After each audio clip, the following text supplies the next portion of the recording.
You are listening to This is Oklahoma, hosted by Mike Hearn, telling stories of Oklahomans and those that have made it their home. What's up, guys? Welcome back to another episode of This is Oklahoma. Mike Hearn here, host, back with another episode. Excited to share this episode with you today, but before we do, huge shout out to our sponsors. The Oklahoma Hall of Fame has been sharing Oklahoma's story through its people since 1927. For more information on the Oklahoma Hall of Fame, go to www.oklahomahof.com. And for daily updates, go to oklahomahof on Instagram and give them a follow. Our other sponsor today is Chickasaw Nation. Now, the Chickasaw Nation have sponsored pretty much everything in Oklahoma. They're a huge supporter of Oklahoma. And it's an honor to have their name and their brand supporting this podcast. A huge shout out to Governor Anatobi for supporting this podcast. It really means a lot.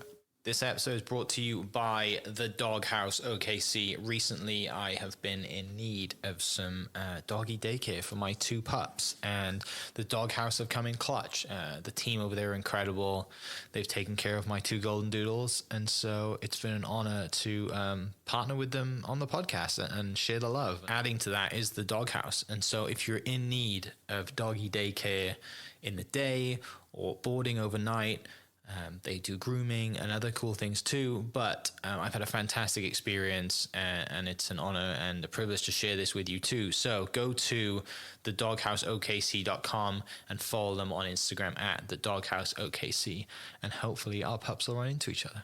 What's up, guys? Welcome back to another episode of This is Oklahoma. Mike and here, host, back with another episode. We are at Studio Z in Edmond, but not with Zolny. Zolny's in the background. He's painting live, which is fun to watch. Usually you get to watch him with a crowd around him, but we've got him all to ourselves, which kind of feels creepy and weird, and I love it. It's great. But great pleasure to introduce Jack Dyer to the podcast. Jack is usually behind the camera, but this is the first time we're putting you in front of the camera, which is fun because I know you got great stories, so many things happening, so many things have happened. You're about to go on tour soon all over Europe. Yeah, man, it's gonna be awesome. So before we dive into that, and you going to the UK, you going to Europe, checking all that stuff out, tell me about you, man. Born and raised here? Born and raised, and thanks for having me on, by the way. About time, yeah, big fan. But yeah, no, born and raised in Oklahoma City, and grew up in Reno, about 30 minutes west, and just did like the small town life all growing up, and at an early age got a lot of friends in the city, so I was like, I gotta get out of here. So right when I got 16, I got a car, and just every weekend I'd be up in the city, and that's actually how I met Kyle Thunder Jackson, and we actually met back in like 6th grade.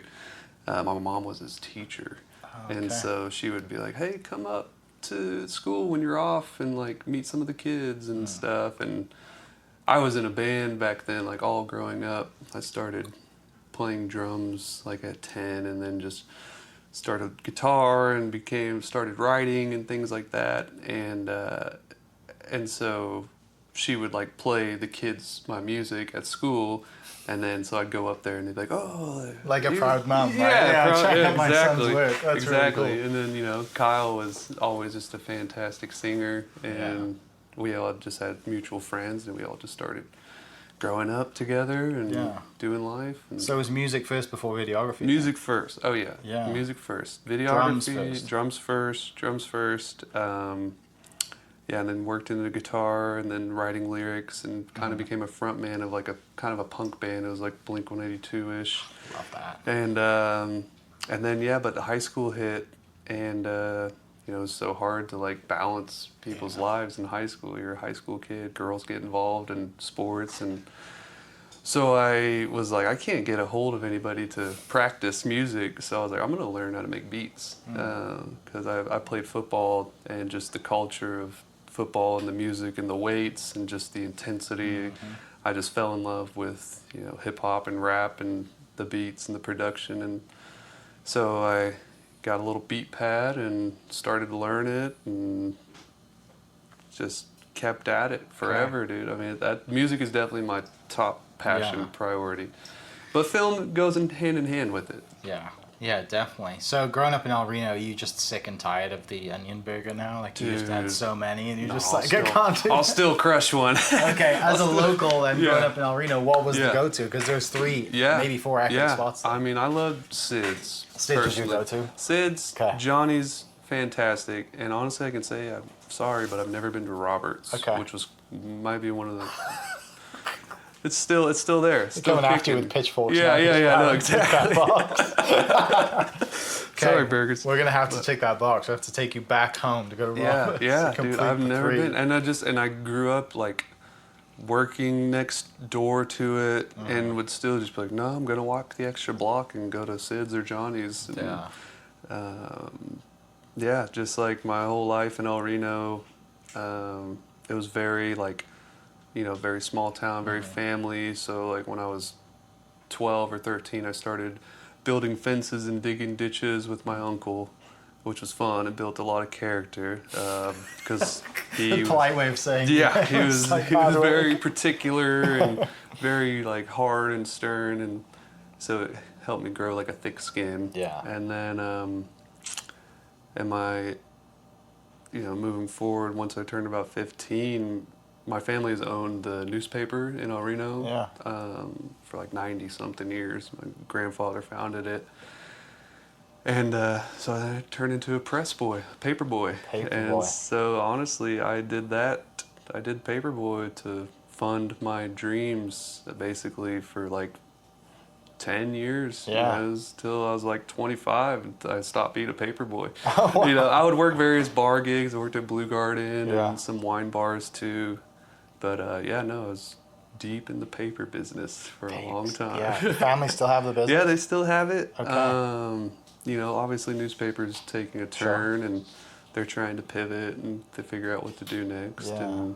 But yeah, I gotta say thanks to the OG media. Which Absolutely. Is newspaper. Yeah. Reading is good. Reading is good, right? Well, and I think, the only magazines or stuff that I read now comes like it's, no one, like I said, no one really does magazines anymore or papers that often, but the ones I get are like really well done and they're quarterly. And they're like epic, like there's like a book, right? And it's like a coffee table piece too. So there's so many ways that it can go. But you're right, reading is, people should read more. Yeah, sure. I mean, and actual books. Yeah, I fall into it too, where it's like we were talking earlier, like you say, like, oh, I read something. Well, I actually watched a video about it, and I listen to it. I read the caption. Yeah. I read the subtitles. Yeah. But yeah, no, it's important still. Yeah. So, who in El Reno then comes to mind as far as like kind of figures in either whether it's family or in the community that you mentioned your uncle, but on the creative side, on the music side, on the kind of that punk rock scene side, is there anyone that stands out that was kind of a figure for you to look up to? From there, I really honestly I'd say it was more like just my dad and his friends, because they were just all about music. They weren't necessarily about the music that I was making, but they really supported it, and they really enjoyed like seeing me play music with my friends and writing songs, and they thought it was just like, oh my God, like he wrote a song about 9/11 at 13 years old, like just crazy shit. Yeah. But yeah, no, I mean, like he was definitely a big influence. Like introduced me to Bruce Springsteen and to the Rolling Stones, and just like the house was just always kind of filled with music. Yeah. There wasn't anyone that played it, but it was definitely like we were always listening to music. And but yeah, in the city necessarily it's so small. I took a drum lesson when I was like 10 from this very, very old man, like in the back of his shop, Clark's Hobby Shop. Okay. I think he's passed away, rest in peace, but he taught me how to count 4/4 and do paradiddles. Okay. So I just started. Why was it drums that started first, and not guitar or keys or anything else? It's funny because I remember I was like 8 or 9, and Christmas came around, and I was like, I really want a guitar, and Santa Claus brought a guitar, and I started practicing it and just started crying. I was like, it hurts my fingers. It hurts my fingers. And so I just didn't pick it back up. And, then I asked Santa for a drum set. And Santa provided. I want to hit things, right? I want to make noise. Yeah, a lot of noise. Even though Santa hated it after they got it, but just had it in my that's bedroom great. and would have Travis Barker videos playing and try to match them and just Do you ever try to do the double kick pedals? Oh yeah, had I mean, I was a huge You were Metallica, into it. Yeah. huge Metallica fan, and so I'd have the double kick and just doing thrash stuff, and then ultimately, like, I don't know if I just got bored or was just ready to advance to something else. Like, I think I'm ready to start guitar, and then so I got a book about play guitar with Metallica, and just learned to read tablature and played little polyphonic notes along with the little CD that it came with. And it just started. It's nuts that like we're at an age where we remember what CDs were, and the kids listening or now grow up like they have no idea what an MP3 player is. They have no idea what a CD Walkman was. You know, I had a conversation with someone the other day that it might have been you. We were talking about the backpacks we used to get, and they had a hole cut in the back of the backpack for the headphones. Was that our conversation or something? But remember, you used to get a backpack, and like some of them had like a little like, and you know, they don't have laptop sleeves. They had like CD Walkman sleeves, right? Dude, I totally remember. Back in the day, so good. But so music always been a huge part of family, always been a part of your life. You mentioned then turning 16, going to the city more.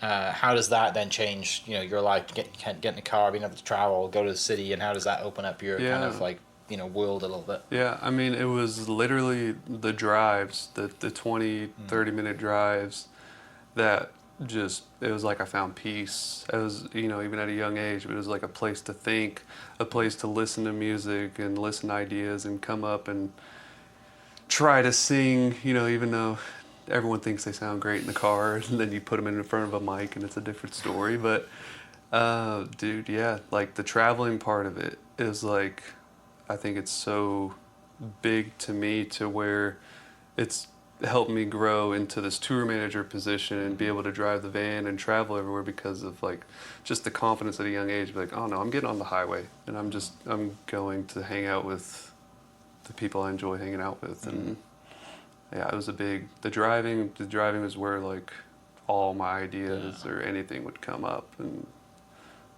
yeah, so those 16 to 18, those 2 years really kind of, you know, grow quite a bit. Do you have much kind of dreams and direction as far as like, oh, I want to go to college, or I want to, like, where do you go from there? It was music. I was like, I have to figure out a way to make music. I remember writing down, I was like, at 23, I want to have $1 million and a Grammy, and you know, but just like having that mindset. To find that piece of note paper. Right? Yeah, I know, right? It didn't come true, but you know, we're still hoping. We're still working. We're still working. Yeah. I mean, I couldn't see myself doing anything else. And obviously, though, you know, turning 18, graduating, I went to UCO for a semester and didn't enjoy it, didn't get my schoolwork done or anything. I mean, I had fun. Yeah. And then took a year off, and then the ACM program, I heard about the ACM, and I was like, well, I mean, that's school, because, you know, the family was built real big on, like, you're not going to amount to anything if you don't go to school. I was like, I kind of believe you, but I kind of don't. I have this vision or seeing something bigger in my head, and but so I found the ACM, and I did a semester on there, and still failed, but but it gave me hands-on with like the studio gear and the equipment and everything like that, and then after I was like, no, I just don't want to do college. Something changed in my life, and I kind of stepped away from music and started to study medicine. Oh, wow. And total 180. Yeah, well, I was like, I could be a firefighter. Okay. And so, but I went and talked to a fire chief in Reno, and he's like, well, you have to have an EMT license first. And he's like, you can do that first, or you can do the fire program. I was like, well, I'll do the EMT first, because we can just knock it out. Yeah. And I went and did that, and as I was doing the EMT certification, I started to find kind of a love for medicine and stuff like that, and nursing. And so I was like, okay, got the EMT. I was like, I'll go to nursing school. I'll try to become a nurse and, you know, just pursue this and play music on the side. And started nursing school, lasted about half a semester, and I was like, no, I'm just not, this is not what I'm supposed to be doing. Right. Like, there was something in me saying, like, you're not truly enjoying it, you're not truly loving it. And so I, stopped that, and I think I tried one more semester at ACM, and still was like, no. Obviously, you can tell I have some student debt now from all my tries. Yeah. But I was just like, I gotta find a way to make a living with music. Yeah. And still trying. But it doesn't matter though. Like, you clearly have this part of you that's like, no, I'm not going to give up on this. And there's, you know, like I said, that leads then, obviously you've known Kyle for a while, but that leads to, you know, the chores that he's going on, and then, you know, all the other stuff that comes around. When do you start picking up a camera? When does that dive into your story? Camera I picked up in 2020 during COVID. Okay, so fairly recently. That's the thing. Yeah. For fairly recent, you're pretty good at it. Oh, thank you. Right?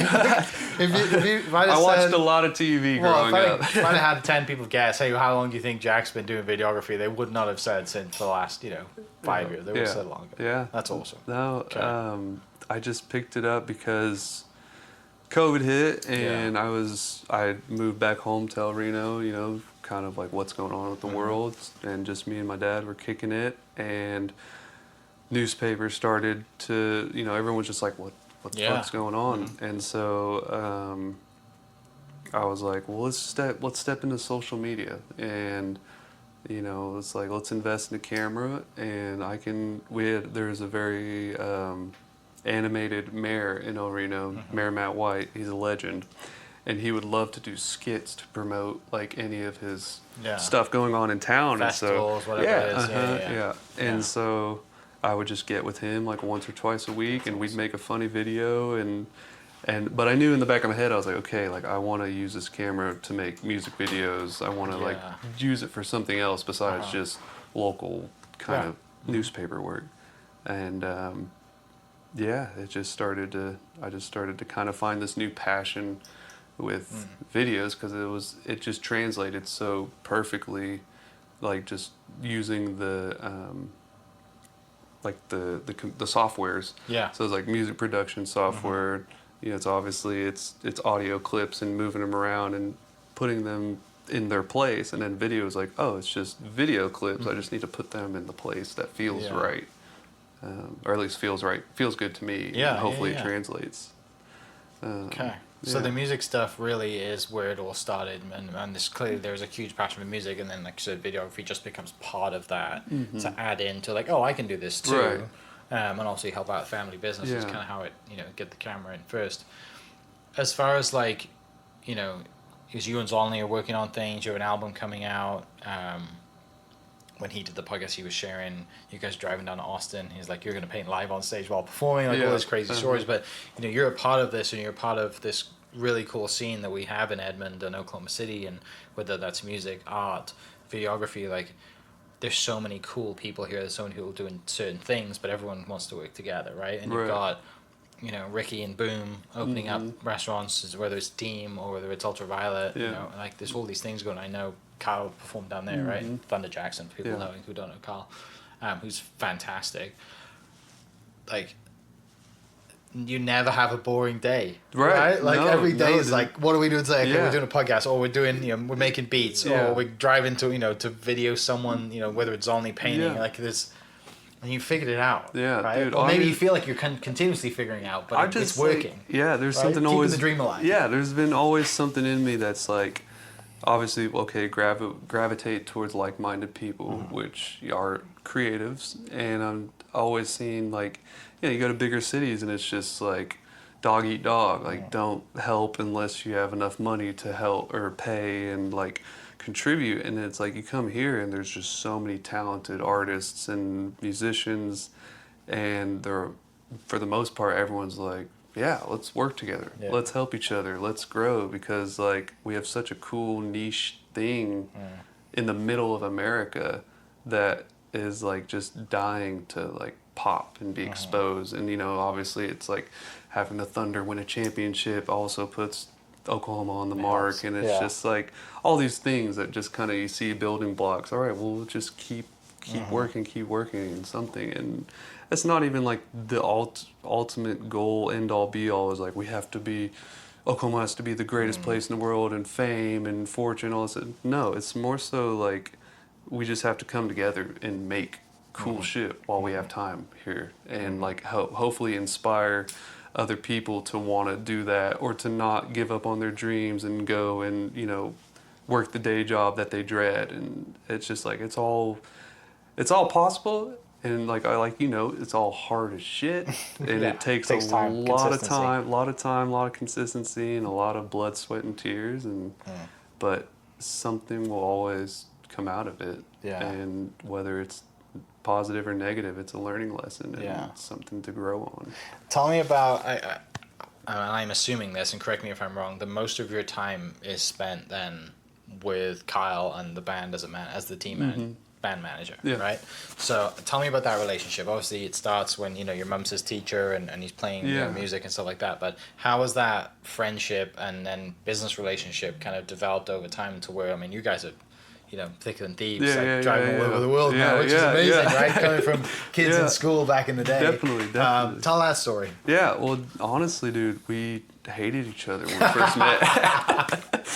I mean, all great friendships start that way. It wasn't like a hate, but it was like, so we were both the overweight funny guys in our friend group, you know. So it was kind of like you two guys are the same. Yeah, so we would go and play backyard football, and we'd be lined up together on the line, and be like, fuck this guy, like I'm gonna put him on the ground, and because like I'm the fat funny guy, you know, like he's not the fat funny guy, I am. And so we would clash for a little bit, and then one day I think we're all hanging out at our buddy Alex Rice's house, and like I might have been playing a guitar or something, and Kyle had been singing, and we were just like, oh, okay, you're kind of cool. I mean, you're cool, man. Like we can see past this. There can be two funny fat guys, you know, the Jonah Hills of the friend group, and not fat anymore. Yeah, no, exactly. Yeah, so we got through that. It was just baby weight, right?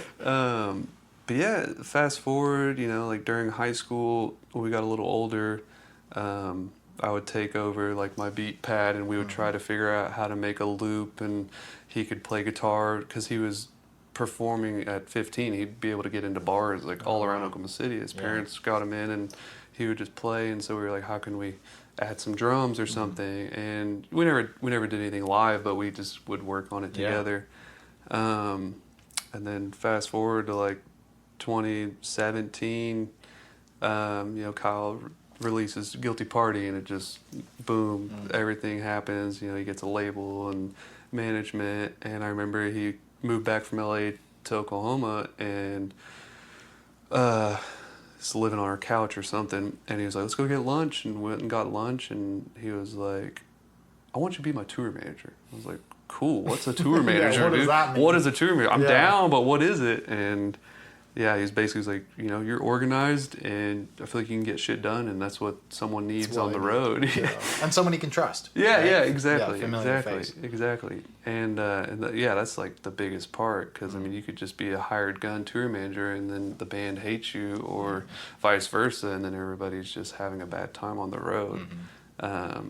But with that, like how it's grown and matured, it's just like really knowing Kyle as a human, as a person, like who he is, him knowing me, and then us being like, we have this similar goal, you know, to be able to try and pursue this to the highest level we can get, and just having that mindset together, I feel like that's what's just kind of helped just everything. I mean, and obviously he's making great music, and turning heads and whatnot, so it helps a lot. But I'd say like what helped me the most, I guess, to pursue this tour management career was I was a camp counselor for about 4 or 5 years at a church camp in Oklahoma City, or Arcadia, and shout out Our Lady of Guadalupe Catholic Summer Camp. But I was there for like 4 years as a counselor, and I just got, you know, it'd be me and a group of 12 kids ranging from 4th grade to high school. Every week you'd have a different crew, and it was like your little unit. And so you had to like basically take care of these 12 kids, make sure they're fed, having fun, getting a little bit of Jesus in them, and just like having a good time at summer camp. And I just look at it now, and whenever I'm driving the van and you got 4 guys in the back and Kyle, and people are sleeping, people are hungry, people have to go to the bathroom, I'm just like, I'm just the dad on the road, you know? All right, Team guys. boss. Yeah, exactly. Yeah. You know, we'll pull over in 10 minutes. Like, don't worry. And just... So, yeah.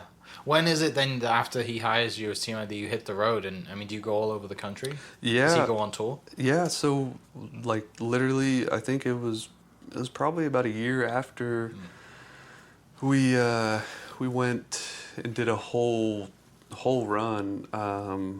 We rented a 26-foot RV. I'd never driven one of those in my life, but I was like, sure, we can do it. I mean, I think we're just a bus. yeah, we we're like like 23 years old, and I was like, I can do this, and went on the road and just went all over the East Coast, and then would come back for a week and then go and do a little bit of the West Coast and the Midwest, and it was close to a 30-show run. Wow. And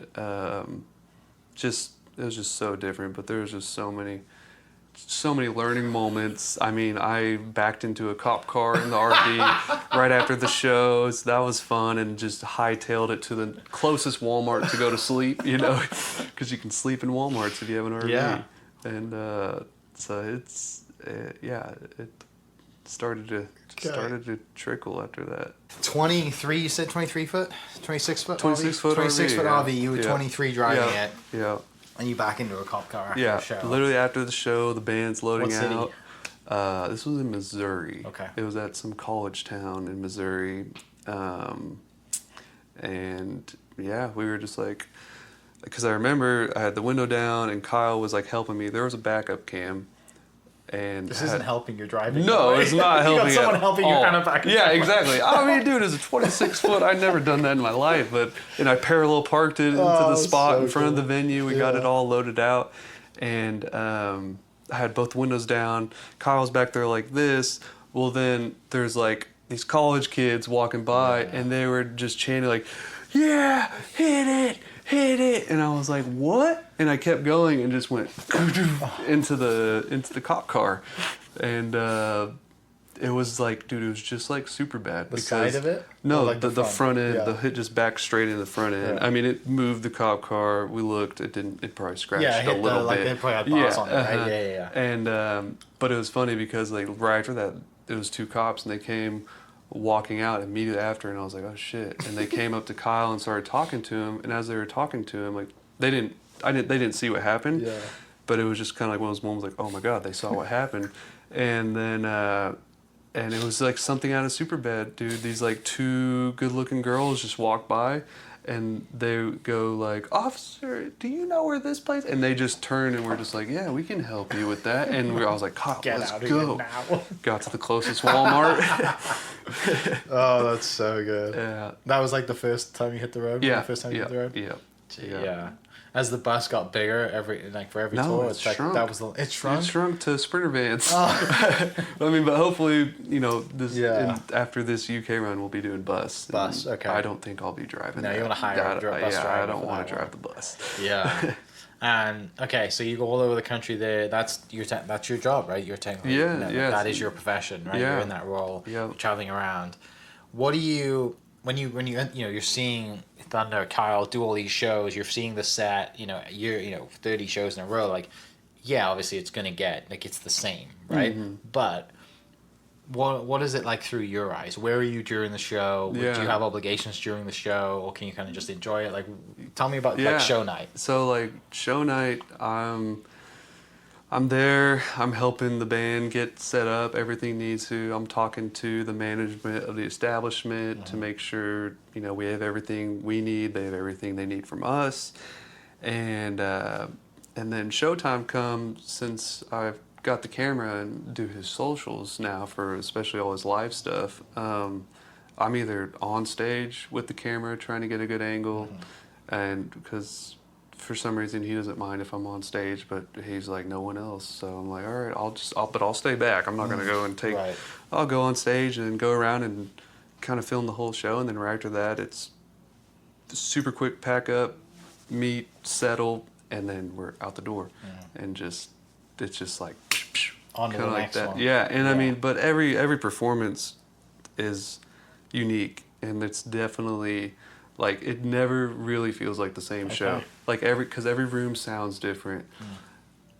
Everybody playing is having different moments for each show. That's what's great, because like the band is so tight, but they're also so loose to be able to like have a solo improvisation, or go a little longer, or run this back. And Kyle is really great at conducting during a live set. Sometimes they don't know what's going to happen, but he's just like and it's like go back, and so it's fun. And I mean, every night, with a voice like that, it doesn't get old. I mean, I'll still get chills like every show, and just like certain songs. Sometimes you're like, damn. Yeah, right. You're their video. You're like in the. You're seeing it's right there, right? Yeah. God, it must be so cool to have that. To be around it. But the same thing, like you're doing two jobs, right? You have two jobs. You have like the management role, driving the bus, and then you're like, oh, show started, social media time. Right. Yeah. Put Yeah. the camera on. Yeah. So if I didn't have the camera, I would just be chilling. I'd be watching the show, and just running back and forth with people, talking to. But like, I'm happy that I get to do the socials, because on the music side of you too gets to enjoy these venues. Yeah. And a different side of the venue, whether you're compared to I'm just gonna buy a ticket and be in the crowd. Right.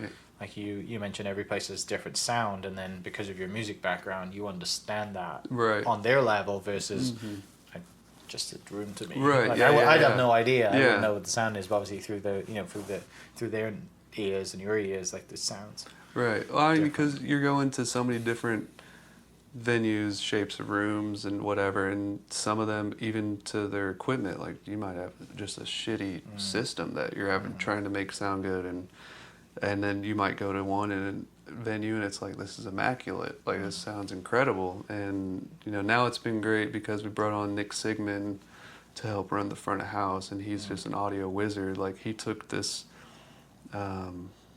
very poor sounding room in Denver, and while they were rehearsing, I was like, this sounds like a stadium, dude. Like, how'd you do that? So yeah, it helps having a team to kind of help bring it to a bigger picture that most the audience might not understand or know, but as long as it sounds good, as long as everyone's moving and enjoying it. Yeah, you never want to be those people, that artist or the band that's like, hey, the room's terrible. We sound great, but like it's the room's fault, right? Because no one's going to believe you. Everyone's going to be like, no, you don't want to give them a bad experience. And it's down to people, like you said, like Nick, that's got that talent to make the room sound amazing.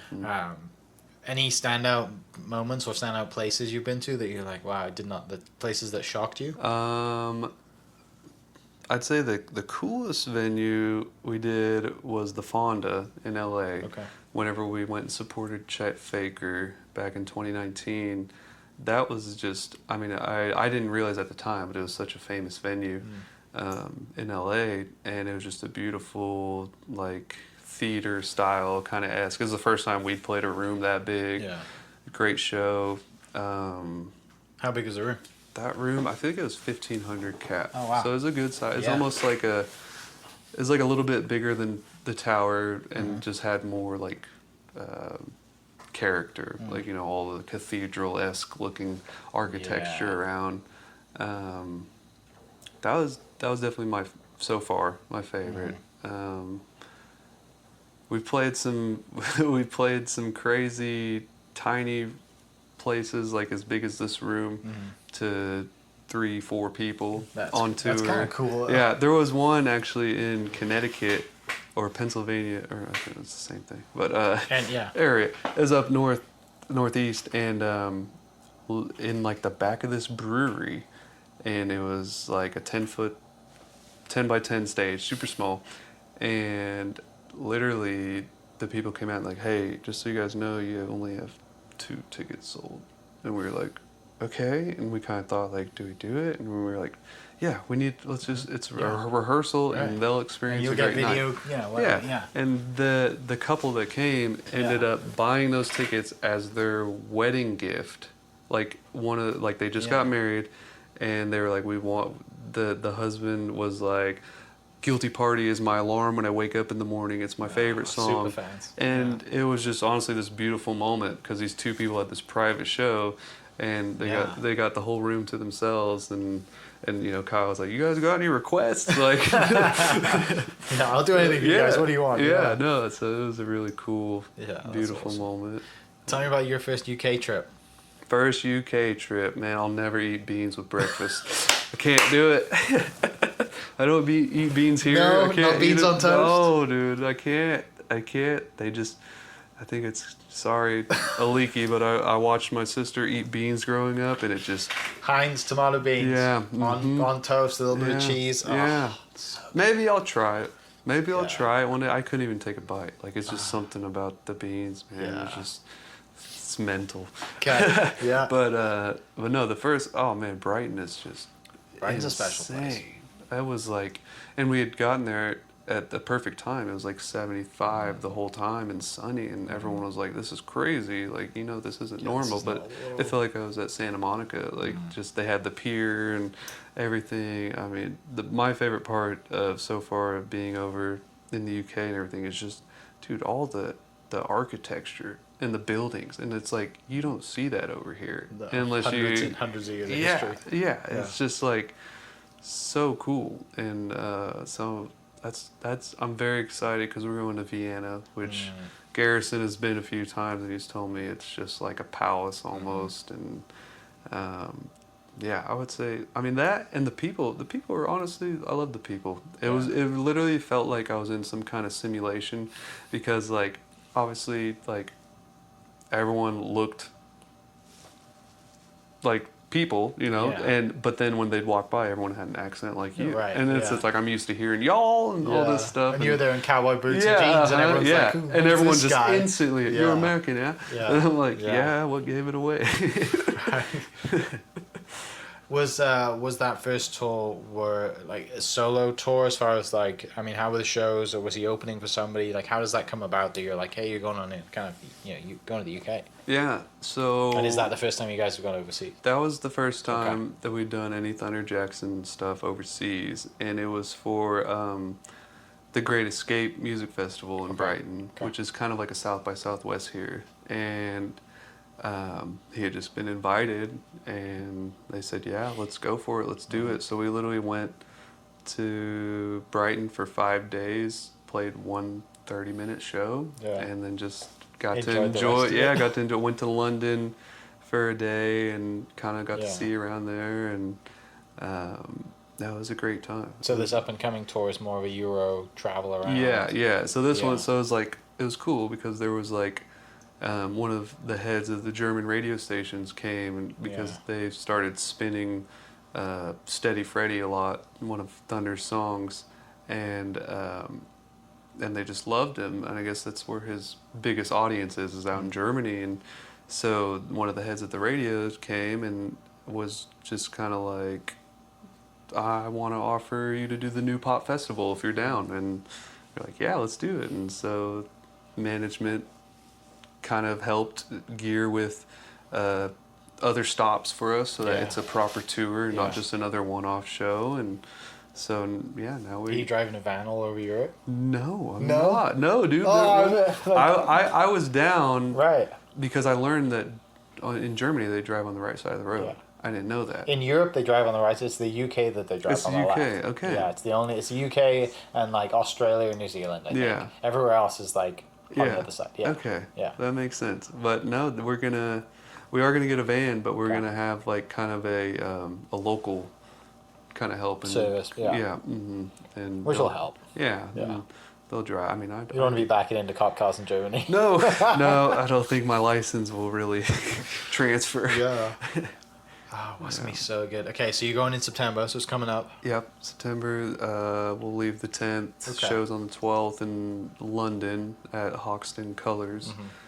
And then we'll hop on a flight to Germany, I believe. Maybe go into Berlin. Yeah.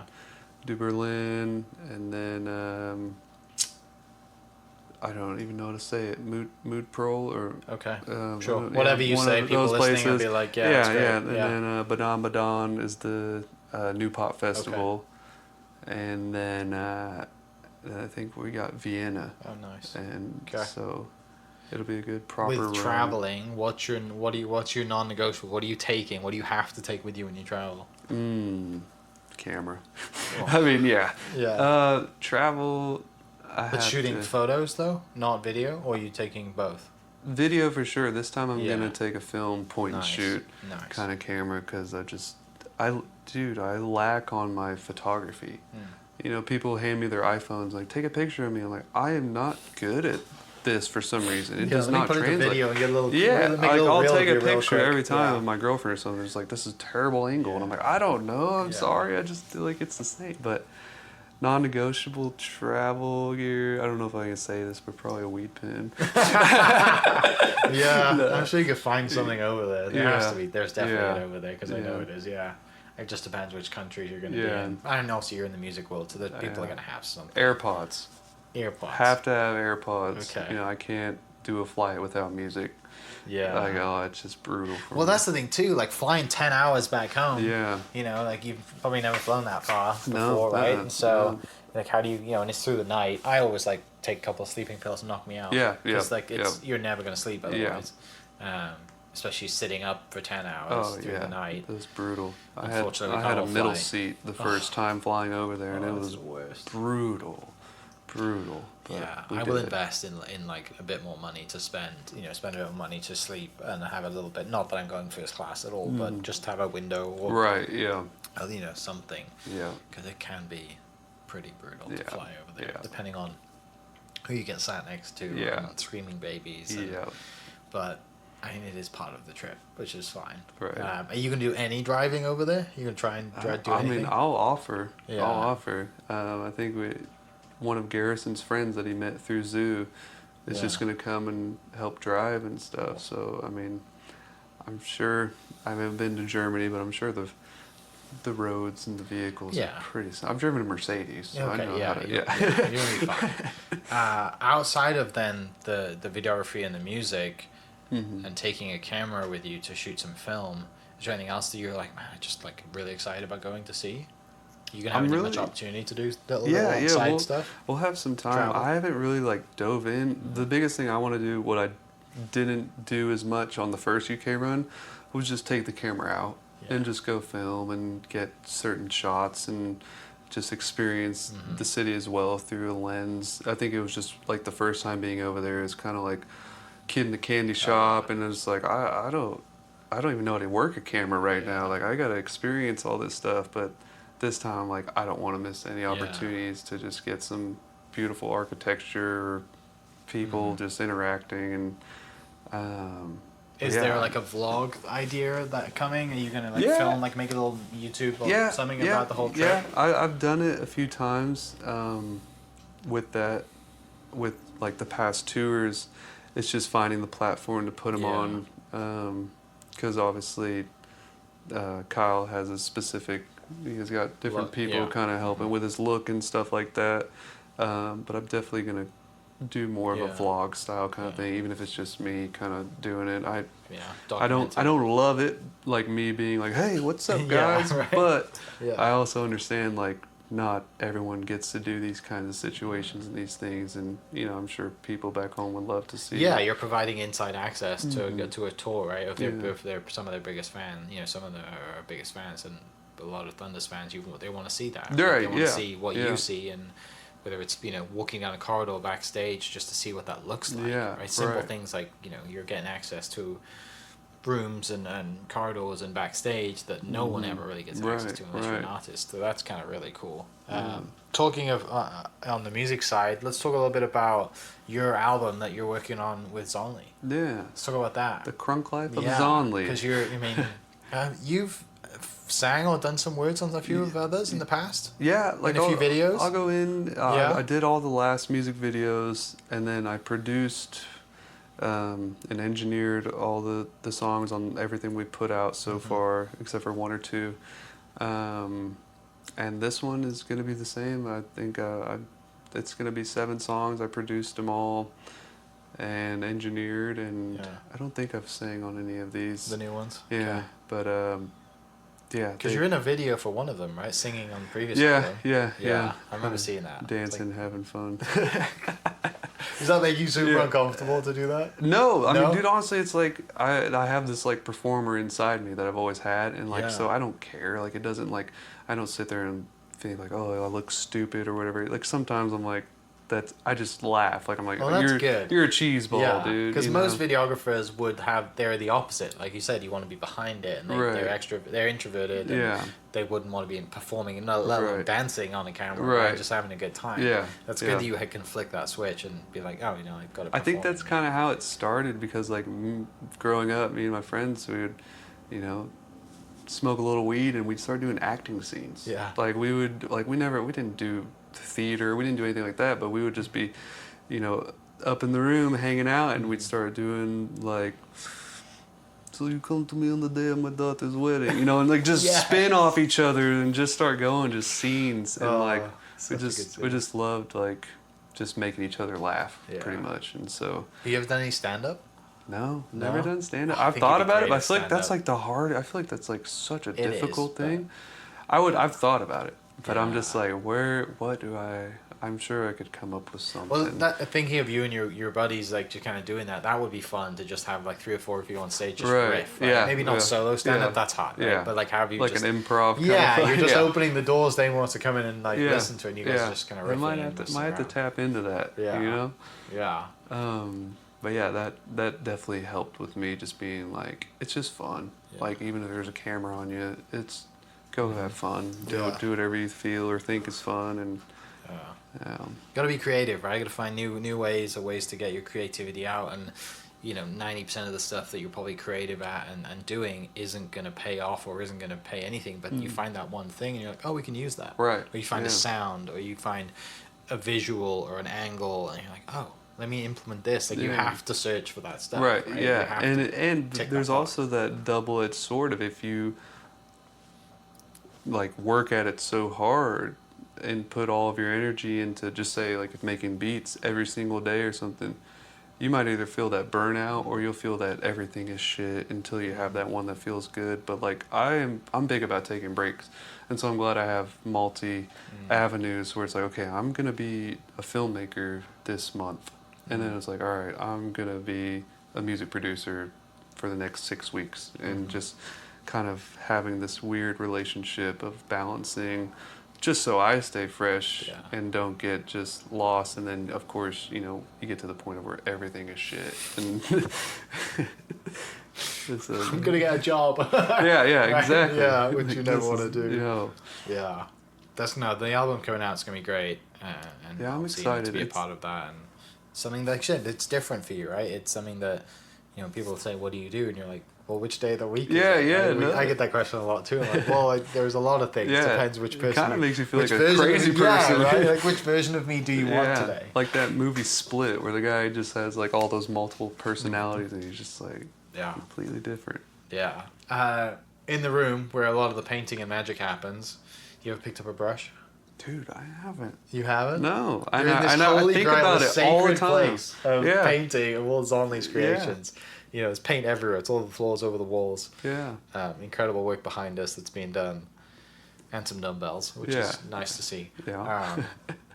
Not yet, then. No, not yet. And I always think about it. I'm like, man, I want to try to pick up a brush today. And then I'm like, no, I'm going to make I've music. got something yeah, going yeah. on. Yeah. But it's been cool, like, because we used to not have the setup like this. We have it, and he has another room on the other side where it was just built to be a studio. Yeah. And it got to the point where I'd be up here making music, and he'd be over here painting. And then I'd be like, hey, come over here, listen to this. What do you think? And then he'd be like, hey, come over here, look at this. And we're like, why don't we just move everything into Yeah. one room? And then we have this cool synergy of like he's painting to what he's hearing, and then I can look back and be like, oh, okay, that's cool, Yeah. and then change something, and Right. it's just like, Because he listens to music when he paints. yeah, exactly, Right? exactly. Yeah. So I know he'd rather be freestyling to a beat while he's painting or something, Right. and coming up with things. Yeah.